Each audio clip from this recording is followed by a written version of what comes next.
ডমজুর video অফিসের পিছনে ভুয়ো আধার কার্ড তৈরি চক্র। পুলিশের হাতে গ্রেফতার 4 জন। ধৃতদের আজ হাওড়া আদালতে তোলা হয়।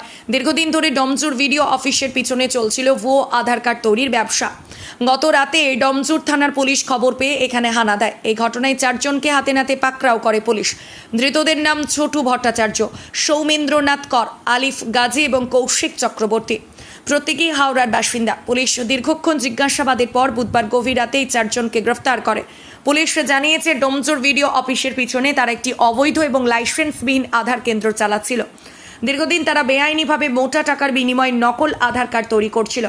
এ ব্যাপারে তারা কোনো লাইসেন্স বা কোনো বৈধ নথি দেখাতে পারেনি। পুলিশের জিজ্ঞাসাবাদে তারা ভেঙে পড়ে অপরাধ স্বীকার করে।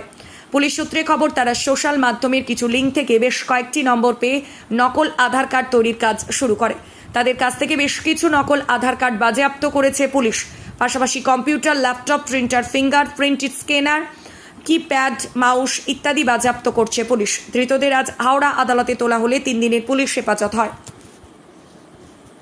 আমাদের ডমজুর 677/2024 এই কেসে 4 জনকে ফরওয়ার্ড করা হয় লার্নেড সিজিএম হাওড়া আদালতে, এবং সেখানে ওনাদের এগেনস্টে এই 420/406 অ্যালিগেশন ছিল, এবং তারা ফেক আধার কার্ড তৈরি করত, বিভিন্ন পাটজুরি করে, বিভিন্ন ডকুমেন্ট ফোর্জ করে।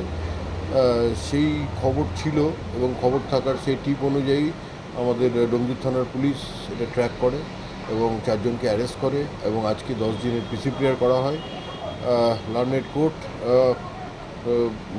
দুপক্ষের সওয়াল জবাব শুনে এবং সাবজেক্ট ম্যাটারের যে গ্র্যাভিটি আছে বা র্যামিফিকেশন আছে সেগুলো কনসিডার করে 7 দিনের পিসি অ্যালাউ করেছে। কজনকে গ্রেপ্তার করা হয়েছে? 4 জনকে গ্রেপ্তার করা হয়েছে। এখানকারই বাসিন্দা? সেটা ঠিক আছে।